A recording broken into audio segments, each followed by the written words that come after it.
Welcome everyone. I am Dr. Priya Solomon, Associate Professor in Department of Mathematics at Government Meera Girls College, Udaipur. आज के lecture में हम BSc second year mathematics के first paper advanced calculus का topic discuss कर रहे हैं, maxima and minima. इस टॉपिक पे डिस्कशन का ये हमारा चौथा पार्ट है। पिछले पार्ट्स में हमने कुछ प्रॉब्लम्स डिस्कस की थी based on Lagrange's method of undetermined multiplier. आज के लेक्चर में भी हम इसी टॉपिक पे प्रॉब्लम्स के साथ कंटिन्यू करेंगे। तो अब हम प्रॉब्लम देखते हैं। यहाँ हमें निकालना है extreme value of u which is x cube plus y cube plus z cube plus 3k(x,y,z) और साथ में कंडीशन दे रखी है कि k is not equal to 2। Subject to the restriction x plus y plus z is equal to 1। तो extreme value जो निकाली जानी है, सब्जेक्ट टू दिस कंडीशन निकाली जानी है और प्रूव करना है कि symmetrical value will be maximum और minimum according as k is greater than 2 और k इज लेस देन 2। अब इसे सिमेट्रिकल वैल्यू कहा गया है क्योंकि ये जो u है this is a symmetrical function of x, y and z। Symmetrical function का मतलब है आप x को y से या y को z से या x को z से इंटरचेंज कर दें तो फंक्शन में कोई चेंज नहीं आएगा। ये सिमेट्रिकल फंक्शन है x, y एंड z का। और जो कंडीशन आपको दे रखी है इसमें भी x plus y plus z आ रहा है, तो ये भी सिमेट्रिकल फंक्शन है x, y, z का। जो एक्सट्रीम वैल्यू आएगी that will also be symmetrical value और आपको प्रूव करना है कि ये मैक्सिमम या मिनिमम होगी according as k is greater than 2 और k इज लेस देन 2। तो प्रूफ के लिए प्रोसीड करते हैं। अब हम एक नया फंक्शन फॉर्म कर रहे हैं g। इसमें हमने जो गिवन फंक्शन था u इसको इंक्लूड किया है और लैम्डा के साथ जो आपको गिवन कंडीशन में टर्म्स दे रखे थे उनको इंक्लूड किया है। अब g की मैक्सिमम या मिनिमम वैल्यू की फर्स्ट ऑर्डर कंडीशन लगा रहे हैं। फॉर मैक्सिमम और minimum value of g first order partial derivative of g with respect to x, y and z should be equal to 0। तो ये g को partially with respect to x, with respect to y and with respect to z differentiate किया है और इनको 0 के बराबर equate किया है। ये आपकी कंडीशंस आ गई हैं 1, 2 एंड 3। अब इनमें से लैम्डा को एलिमिनेट करने के लिए आप देख सकते हैं इन कंडीशंस में हर एक में यहाँ पर लैम्डा आ रहा है। तो अगर इन लैम्डास को आप राइट हैंड साइड में ट्रांसफ़र कर दें तो हर एक कंडीशन में आपको राइट हैंड साइड में माइनस लैम्डा मिल जाएगा और उसे हम इक्वेट कर रहे हैं। तो इक्वेट कर रहे हैं माइनस लैम्डा को 1, 2 एंड 3 से निकाल के। तो रिलेशन 1 में से माइनस लैम्डा निकाल रहे हैं, ये वैल्यू आएगी। 2 में से ये वैल्यू आ रही है माइनस लैम्डा की और 3 में से ये आ रही है। ये हमने इक्वेट किए माइनस लैम्डा तीनों रिलेशंस में से, तो यू गेट दिस रिलेशन। अब इनमें से दो दो को साथ में लेंगे। तो सबसे पहले हम फर्स्ट 2 इन दोनों रिलेशंस को साथ में ले रहे हैं। इन दोनों को साथ में लेंगे तो 3 थ्रू आउट कैंसिल हो रहा है। उसके बाद सारी टर्म्स को एक तरफ ट्रांसफ़र कर लीजिए। तो इन दोनों टर्म्स से आपके पास x² माइनस y² आ जाएगा जो यहाँ लिखा हुआ है। इन दोनों टर्म्स में से ये माइनस kz कॉमन निकालने के बाद आपके पास x माइनस y रह जाएगा and right hand side is equal to 0। अब x² माइनस y² के फैक्टर्स बना लीजिए। तो ये x plus y into x minus y और यहाँ लास्ट टर्म को एज सच रखा गया जो कि ऊपर थी and this is equal to 0। अब इस रिलेशन में से फर्दर हम x माइनस वाई को कॉमन निकाल के प्रोसीड कर सकते हैं। तो यहाँ देखिए x माइनस वाई को कॉमन निकालने के बाद आपके पास ये रिलेशन रह गया है। अब इसी तरीके से बारी बारी से दो दो रिलेशंस को साथ में लेंगे। तो सेकंड एंड थर्ड को साथ में लेने से आपको ये मिल जाएगा और फर्स्ट एंड थर्ड को साथ में लेने से ये रिलेशन आपके पास आ जाएगा। अब इनमें से हर रिलेशन में देखिए दो दो फैक्टर्स आ रहे हैं, पहला फैक्टर ये और दूसरा फैक्टर इस तरह का, एंड प्रोडक्ट अपने पास ज़ीरो आ रहा है। तो या तो पहला फैक्टर ज़ीरो होना चाहिए या दूसरा फैक्टर ज़ीरो होना चाहिए। तो ये हम बारी बारी से कंसिडर कर रहे हैं। या तो first factor should be equal to zero, तो यहाँ x minus y equal to zero करेंगे तो x इक्वल टू वाई आ जाएगा। इसी तरीके से इनको ज़ीरो रखने पे y is equal to z and z is equal to x आ जाएगा। दूसरी पॉसिबिलिटी ये है कि ये दूसरा वाला फैक्टर ज़ीरो हो, तो अगर इसे ज़ीरो लेते हैं तो फर्स्ट रिलेशन से x plus y is equal to k z, second से y plus z is equal to k x, और थर्ड से ये आ रहा है। अब इनको अगर आप साइड वाइज ऐड कर देते हैं तो लेफ्ट हैंड साइड हो जाएगी 2x plus y plus z, और इधर राइट हैंड साइड को ऐड करेंगे you get k x plus y plus z. अब इससे आपको मिल जाएगा x plus y plus z cancel होके you get k is equal to 2। अब ये कॉन्ट्रडिक्शन है क्योंकि हमें प्रॉब्लम में पहले ही कंडीशन दे रखी थी कि k is not equal to 2। तो ये कॉन्ट्रडिक्शन इस सेकंड वाले फैक्टर को ज़ीरो लेने से आ रहा है। दैट मीन्स ये ज़ीरो नहीं हो सकते हैं, ज़ीरो जो होगा ये फर्स्ट वाला फैक्टर ही होगा, एंड फर्स्ट फैक्टर ज़ीरो होने का मतलब है ये रिलेशंस आपके पास आएंगे। So this gives you x equal to y, यहाँ से x equal to y and y equal to z. अब x equal to y equal to z आपके पास आ गया है, इसको आप सब्सटीट्यूट कर दीजिए गिवन कंडीशन में, तो आपके पास आ जाएगा 3x is equal to 1, this will give you x equal to 1/3, और क्योंकि x y z तीनों बराबर हैं, तीनों की वैल्यू 1/3 आ जाएगी। अब ये x y z तीनों की जो वैल्यू 1/3 आ गई है, ये आप u में सब्सटीट्यूट करके कैलकुलेट कर लीजिए, तो u की वैल्यू कैलकुलेट होके इसके बराबर आ जाएगी, and this will be the extreme value of u। अब एक्सट्रीम वैल्यू आपके पास आ चुकी है, जैसा हम पहले भी एग्जांपल्स में देख चुके हैं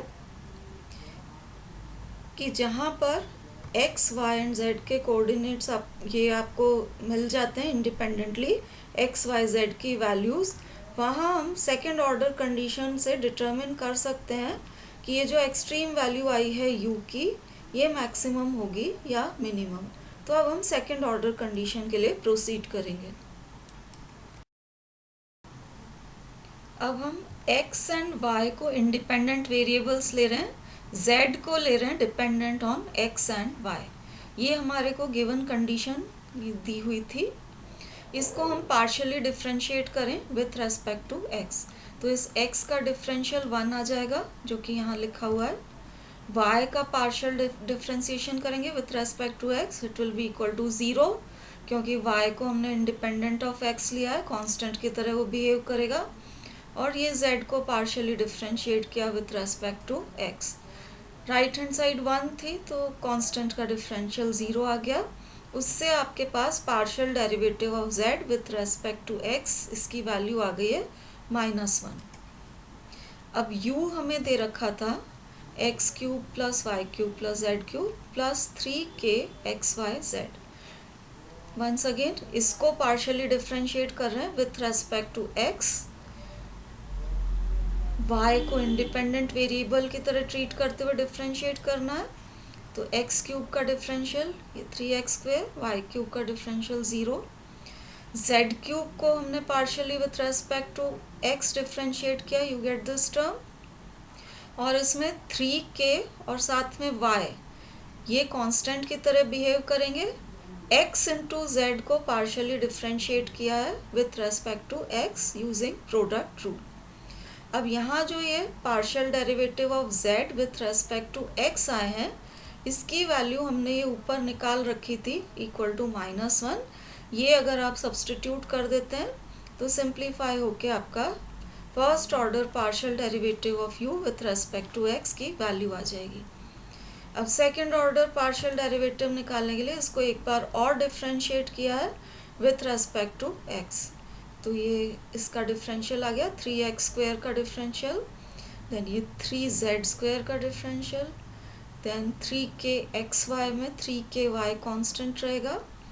3k में 3ky कांस्टेंट रहेगा और ये आपके z का differential.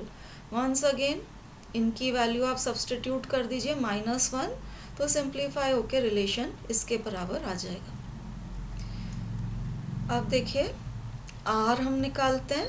This is second order partial derivative of u with respect to x square. इसकी वैल्यू निकाल रहे हैं at the extreme point x equal to 1/3, y equal to 1/3 and z equal to 1/3। तो ये x, y एंड z की values आप substitute करेंगे तो ये आपका रिलेशन इस तरह से हो गया। अब u का मैक्सिमम या मिनिमम होना डिपेंड करता है r के ग्रेटर देन 0 या लेस देन 0 होने पे। तो अब हम उस कंडीशन को अप्लाई करते हैं। u की मिनिमम वैल्यू के लिए r होना चाहिए ग्रेटर देन 0। अब ये r आपने निकाला है, ये ग्रेटर देन 0 होने का मतलब है 2 माइनस k ग्रेटर देन 0 होना चाहिए and this means k should be less than 2। तो जब k लेस देन 2 होगा आपको मिलेगी मिनिमम वैल्यू ऑफ u। अब इसी तरीके से u की मैक्सिमम वैल्यू के लिए r लेस देन 0 होना चाहिए। This means 2 minus k is less than 0 and this means k greater than 2। तो r की मैक्सिमम या मिनिमम वैल्यू के लिए ये आपके पास कंडीशंस आ गई। मैक्सिमम वैल्यू के लिए k greater than 2 and minimum value के लिए k लेस देन 2 होना चाहिए and this completes the proof जो हमें करना था।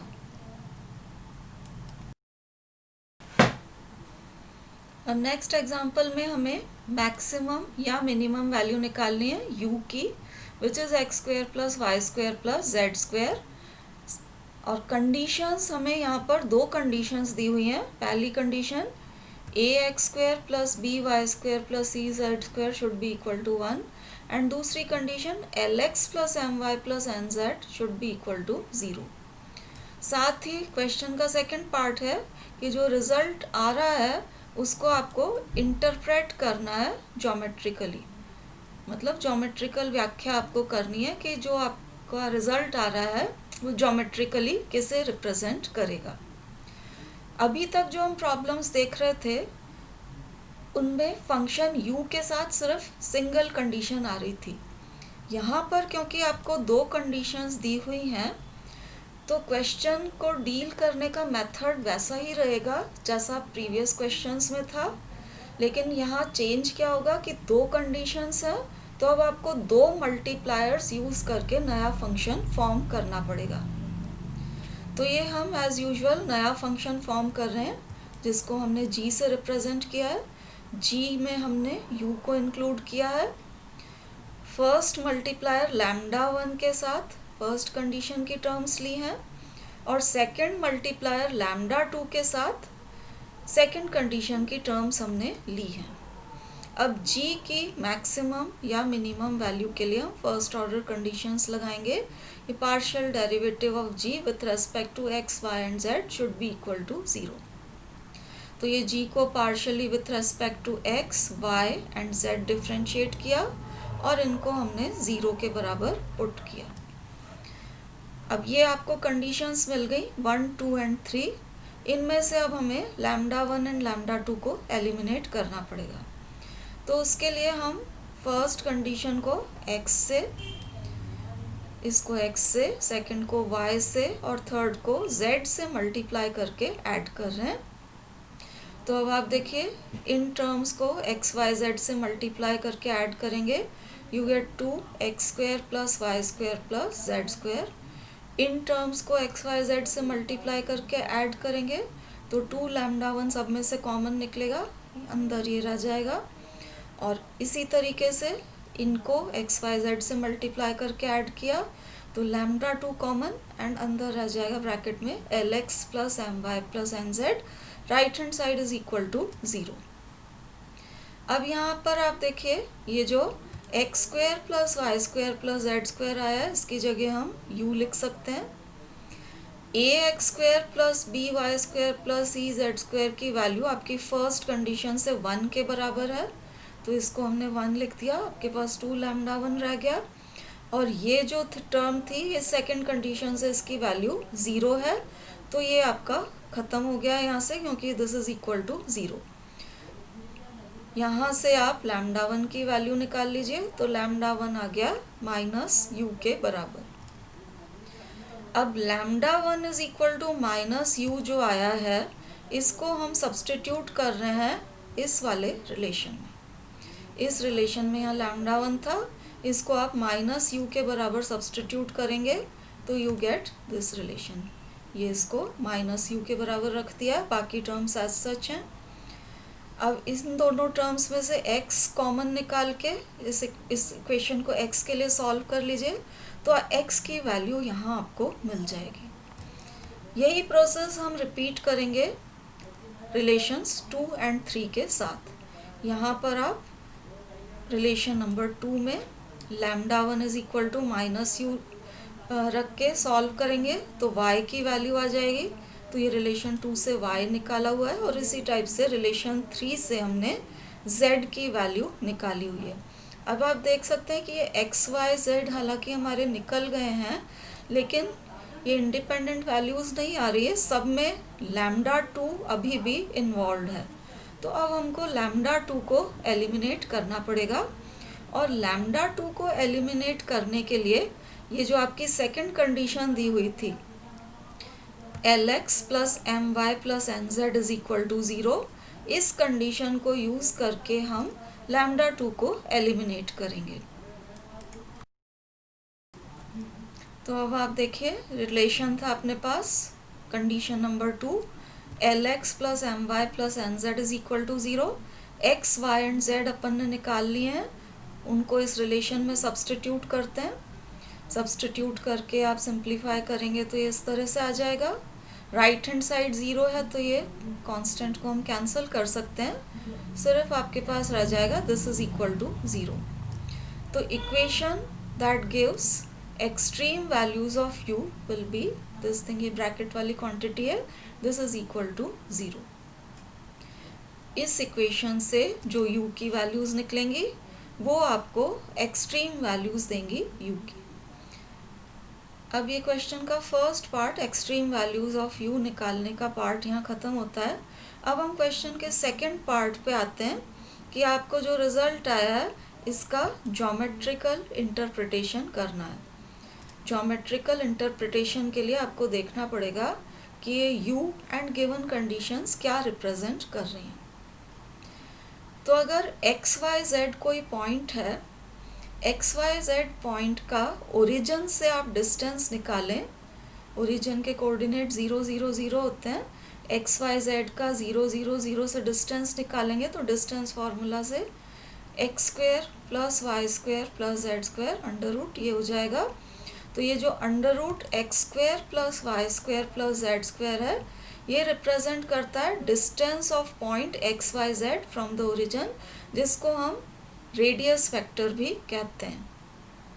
अब आपको मैक्सिमाइज या मिनिमाइज करना था u को, और u हमें दे रखा था x square plus y square plus z square के बराबर। तो एक्चुअली हमने मैक्सिमम या मिनिमम वैल्यू निकाली है r स्क्वेयर की, where r is the radius vector. और r स्क्वेयर मैक्सिमम तभी होगा जब r मैक्सिमम है, तो हमने रेडियस वेक्टर को एक तरह से मैक्सिमाइज या मिनिमाइज करने वाली वैल्यूज़ को निकाला है। अब आप क्वेश्चन में दी गई कंडीशंस को देखिए। फर्स्ट कंडीशन हमें दे रखी थी a x square plus b y square plus c z square is equal to 1। Geometry आपने पढ़ी है फर्स्ट ईयर में, आप जानते हैं कि ये रिप्रेजेंट करता है सेंट्रल कोनिकॉइड को, केंद्रीय शंक्वज का इक्वेशन है ये।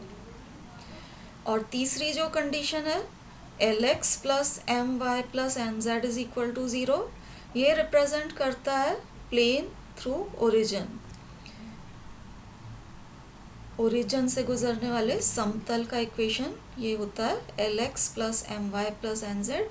यहाँ कॉन्स्टेंट टर्म 0 है, इसलिए this is a plane passing through origin. तो अब u जो आपने निकाला है इन कंडीशंस को लेते हुए निकाला है। तो सेंट्रल कोनिकॉइड और इस प्लेन के से जो पॉइंट्स ऑफ इंटरसेक्शन आपको मिलेंगे, उन पॉइंट्स का अगर आप डिस्टेंस फ्रॉम ओरिजिन लेते हैं, उसकी मैक्सिमम या मिनिमम वैल्यूज़ आपको u देगा। तो हम कह सकते हैं कि u जो आपने ऑब्टेन किया है, ये दे रहा है extreme values of distance from origin, क्योंकि ये जो आपका u फंक्शन था, ये रिप्रेजेंट कर रहा था distance of point x y z from origin. तो एक्सट्रीम वैल्यूज़ ये दे रहा है ऑफ डिस्टेंस फ्रॉम ओरिजिन। किसका distance from the origin? Points of intersection of this central conicoid and the plane Lx plus My plus Nz is equal to 0। तो इन दोनों के प्रतिच्छेद से जो बिंदु आपको प्राप्त होंगे, उनका आप ओरिजिन से डिस्टेंस निकालिए। उसकी जो एक्सट्रीम वैल्यू है, वो आपको एक्सट्रीम वैल्यू ऑफ u से मिलेगी। सो this is the geometrical interpretation. अगले क्वेश्चन में आपको प्रूव करना है, prove that of all the rectangular parallelepiped of the same volume.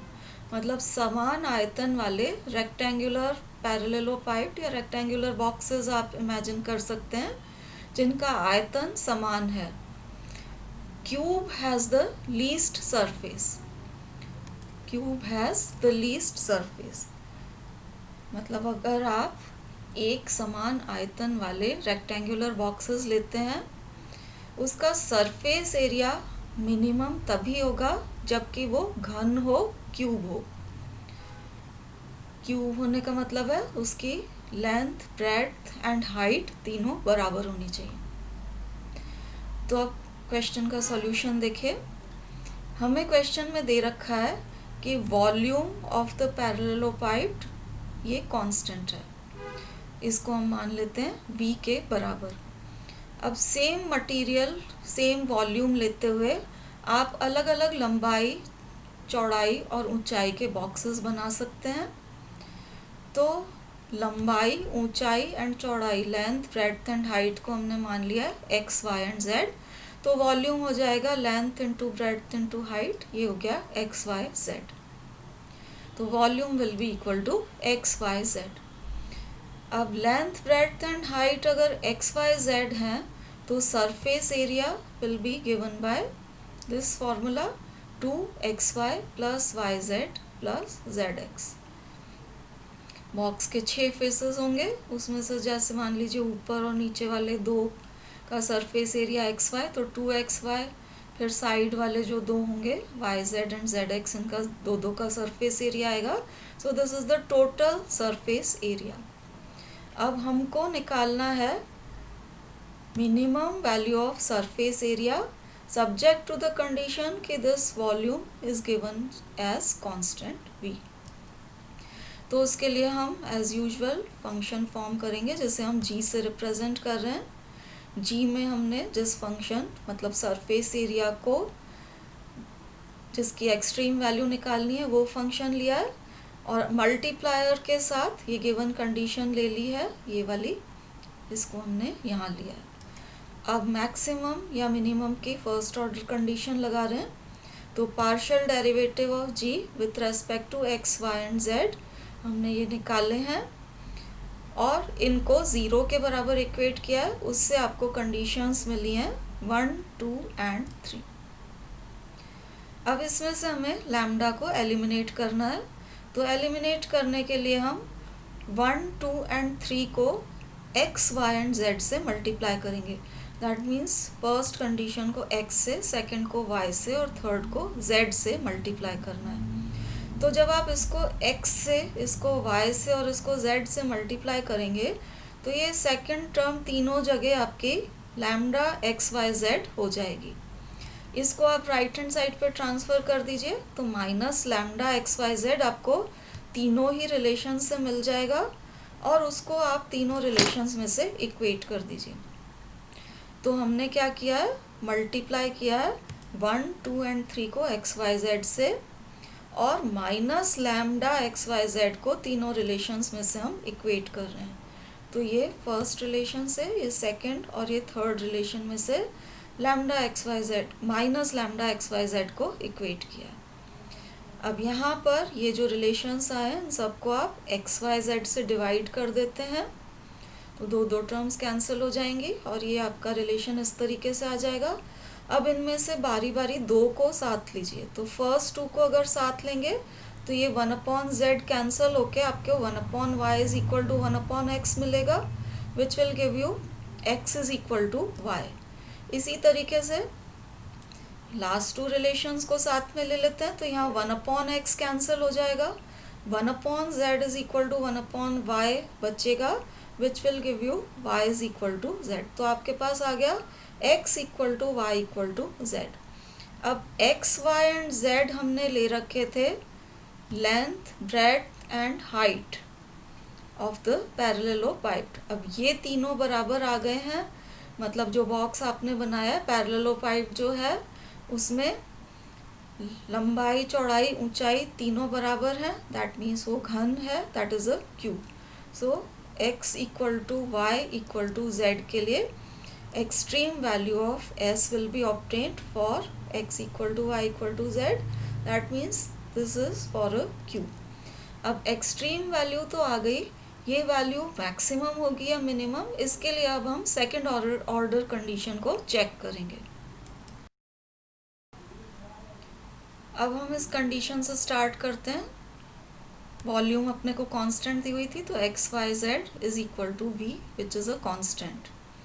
अब इसको हम पार्शियली डिफ्रेंशिएट कर रहे हैं विथ रेस्पेक्ट टू एक्स। यहाँ एक्स एंड वाई को इंडिपेंडेंट वेरिएबल्स ले रहे हैं और z is dependent on both x and y. तो इसको पार्शियली डिफ्रेंशिएट करेंगे विथ रेस्पेक्ट टू एक्स, तो वाई कांस्टेंट की तरह बिहेव करेगा। एक्स एंड जेड के प्रोडक्ट को प्रोडक्ट रूल लगा के डिफ्रेंशिएट किया है। राइट हैंड साइड कांस्टेंट थी, तो कांस्टेंट का डिफरेंशियल 0 आ गया है।